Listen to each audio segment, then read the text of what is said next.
Jeshi la Marekani limesema limefanya mashambulizi ya kujilinda dhidi ya shabaha za kijeshi za Iran kufuatia mashambulizi yaliyolenga meli za Marekani zilizokuwa zinapita katika mlango wa Hormuz.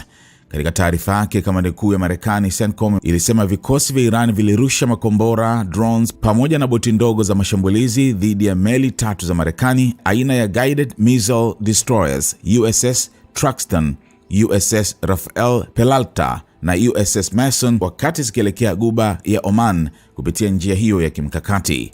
Kwa mujibu wa CENTCOM, vitisho vyote vilivyokuwa vinaelekea kwa vikosi vya Marekani vilidunguliwa na hakuna meli yoyote ya Marekani iliyopigwa. Jeshi la Marekani lilisema baadaye lilifanya mashambulizi ya kulipiza kisasi dhidi ya maeneo ya Iran yaliyodaiwa kuhusika na mashambulizi hayo. Mashambulizi hayo yalilenga maeneo ya kurushia makombora na drones, vituo vya uongozi na mawasiliano pamoja na miundombinu ya ujasusi na ufuatiliaji. CENTCOM haitafuti kuongeza mzozo, lakini ipo tayari na imejipanga kulinda vikosi vya Marekani, taarifa hiyo imesema.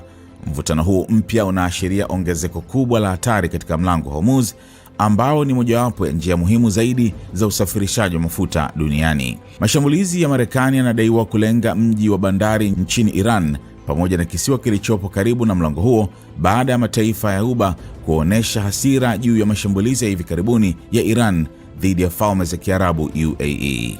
Mapema wiki hii Iran ilirusha zaidi ya makombora 12 kuelekea UAE, wakati Marekani ikiendelea na juhudi za kufungua tena njia za usafirishaji katika mlango wa Hormuz baada ya wiki kadhaa za usumbufu.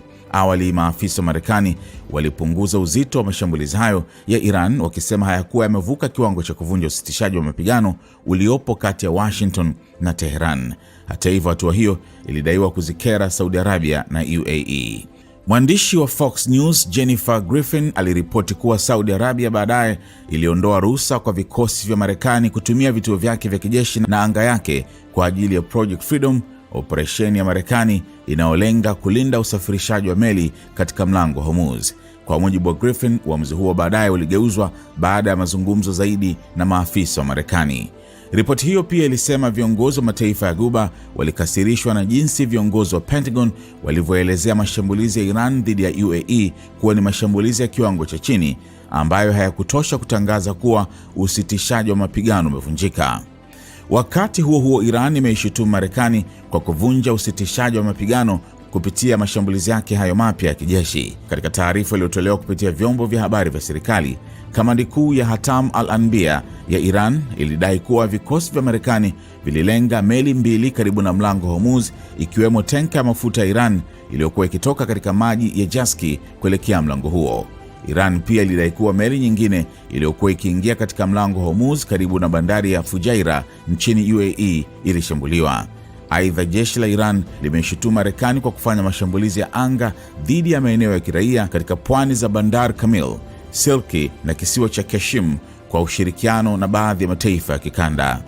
Madai hayo yanakuja huku mazungumzo ya nyuma ya pazia kati ya Washington na Tehran yakiendelea, huku wapatanishi wakijaribu kuokoa usitishaji wa mapigano na kuzuia kuzuka kwa vita vikubwa zaidi vya kikanda.